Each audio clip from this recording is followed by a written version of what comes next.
Bonjour, je m'appelle Lauriane Quinfac, je suis médecin généraliste de profession et je suis maman de 3 enfants.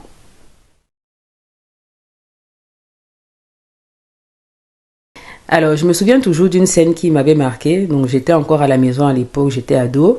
Un jour, mon papa, il est allé faire un check-up. Donc, il allait voir un médecin pour un bilan. C'était vraiment du préventif, il n'était pas malade. Et donc, c'était un médecin qu'il voyait pour la première fois. Alors, sur place, le médecin lui a fait comprendre qu'il faisait de l'hypertension artérielle et il lui a prescrit donc d'emblée un médicament en lui disant que c'est un médicament qu'il devra prendre à vie. Mon papa, discipliné, il sort de chez le médecin, il va à la pharmacie, il prend son médicament, il achète sa boîte de médicaments. Et quand il est rentré à la maison avec ce médicament, ma maman, elle a rien voulu entendre, elle a pris le médicament, elle l'a mis à la poubelle. Elle lui a dit: franchement, la façon dont je te nourris dans cette maison, ça m'étonnerait que tu fasses de l'hypertension. En plus, tu fais du sport parce que mon papa, il fait du sport. Et elle lui a donc dit que si même tu fais de l'hypertension, ça veut dire qu'il y a peut-être quelque chose que je dois changer dans l'alimentation. Mais en aucun cas, je ne suis persuadée que le médicament soit la seule solution. Donc, elle a pris ce médicament, elle a mis à la poubelle. Heureusement, mon papa, c'est quelqu'un qui écoute beaucoup sa femme, donc il n'a pas insisté.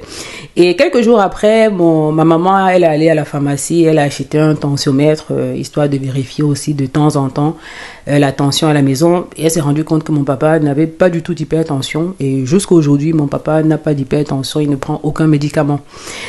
Donc, moi, ça m'avait marqué cette certitude-là que ma maman avait, en ce que la façon dont elle nourrit son homme le préserve de certaines maladies.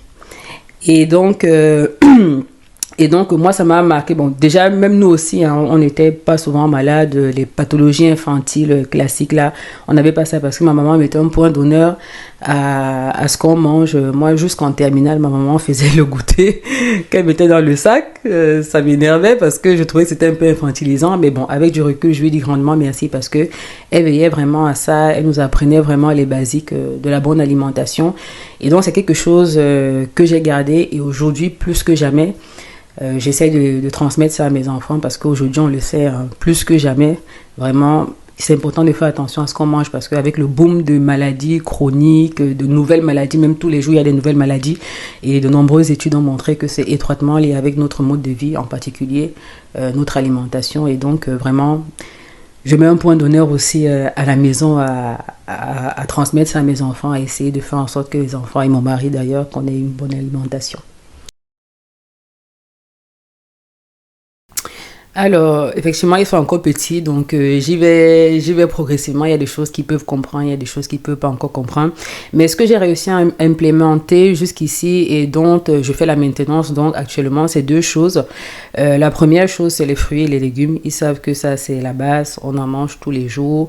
Ils en ont à disposition à la maison. Il y a des fruits qui sont toujours lavés, il y a des carottes qui sont toujours lavées, donc ils peuvent se servir à volonté. Ça, ils ont compris que c'est important pour être en santé, pour bien grandir. Donc, je leur montre toujours des exemples.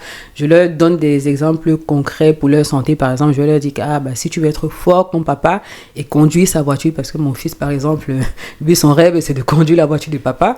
Donc, moi, je lui fais comprendre que s'il veut conduire la voiture de papa, il faut qu'il soit grand. Et donc, pour être grand, il faut qu'on mange beaucoup de fruits et de légumes. Donc, j'essaye comme ça. Parce que si tu lui dis juste c'est bon pour la santé, bon, il va peut-être pas comprendre. Donc, j'essaye avec des exemples. Donc, les fruits et les légumes, ça, c'est la première chose que j'ai réussi à implémenter. Et ils aiment ça et j'en suis contente. Et la deuxième chose, maintenant, dans l'autre versant que j'ai essayé que je leur ai inculqué et pour laquelle je fais la maintenance, c'est au contraire les sucreries. Je leur ai fait comprendre que les sucreries, par contre, ça, c'est les enfants, ils aiment bien ça, mais ils savent que c'est pas bon pour la santé. Et donc, ça, pour le coup, c'est pas à volonté du tout. C'est vraiment très occasionnel. Donc, voilà, ces deux choses-là, fruits et légumes tous les jours, sucreries de façon occasionnelle, ça déjà, à leur âge, ils ont bien compris ça et je suis très contente. Pour l'instant, voilà, on fait la maintenance pour ça et puis progressivement, on verra pour les autres choses.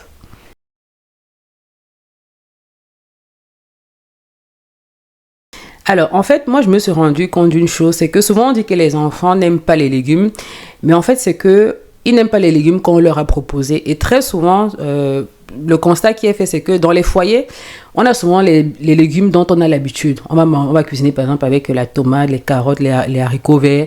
Et c'est tout. C'est les choses dont même la maman, elle a l'habitude de cuisiner avec ça. Et donc, c'est toujours ça qu'on propose aux enfants. Et on dit que les enfants, ils n'aiment pas les légumes. Mais en fait, non, ils n'aiment pas la tomate, la carotte, les haricots verts. Mais si tu prends le temps de leur proposer les variétés de légumes, il y en a tellement, tellement. Un enfant, il ne peut pas avoir un légume qu'il n'aime pas. Donc, moi, j'ai eu le temps de faire le tour avec mes enfants. Et je me suis rendu compte que, par exemple, les légumes verts, ils aiment bien. Donc là, je parle des légumes cuisinés. Si je mets, par exemple, dans la sauce, la carotte, ils ne vont pas manger. Par contre, quand je fais que ce soit dans la sauce ou bouillie ou vapeur, les légumes verts, ils aiment bien. Haricots, petits pois, brocolis, ça, ils vont bien manger. Donc, moi, en fait, je leur donne ce qu'ils aiment bien. Je ne vais pas les forcer à manger ce qu'ils ne veulent pas manger. Ça, c'est la première chose. Donc, proposer différentes variétés de légumes. La deuxième chose, c'est varier les formes aussi. Parce que moi, je me suis rendu compte, par exemple, que mes enfants, la carotte crue, ils mangent sans problème. Mais quand c'est cuit, quand c'est dans la sauce, ils ne vont pas aimer. Quand, par exemple, je fais des soupes, ils aiment bien les soupes. Et pour le coup, dans la soupe, je peux mettre ce que je veux. Ils ne vont pas savoir ce qu'il y a dedans. Il y a des choses qu'ils n'aiment pas. S'ils savent que j'ai mis dans la soupe, ils ne vont pas manger. Mais s'ils ne savent pas, ils vont manger. Donc, je propose différents légumes. Je varie aussi les formes. Parfois, je cuisine aussi avec eux. Le fait de cuisiner avec eux aussi, je leur donne quand éplucher les carottes, par exemple, ma fille, ça, elle sait le faire. Souvent, les enfants, ils sont plus aptes à manger ce qu'eux-mêmes, ils ont fait. Donc, parfois, je les fais participer à la cuisine. Et puis quoi d'autre? Et puis oui, comme je disais, je leur montre aussi leur intérêt à manger des légumes, comme je disais, hein, si tu veux conduire, comme je disais tout à l'heure, la voiture de papa ou maman, ou ma fille par exemple, elle aime bien le make-up. Quand je me maquille, elle veut toujours faire comme maman, et je lui dis non, tu vas te maquiller quand tu seras grande. Et donc une de ses motivations, ça peut être de manger les légumes pour pouvoir être grande, pour pouvoir se maquiller comme maman. Donc voilà, j'essaye de trouver des astuces comme ça. Moi, je pense que un enfant, il ne peut pas ne rien aimer, quoi. Je pense qu'il y a toujours moyen de proposer différentes choses, différents légumes, différentes formes, etc. Voilà.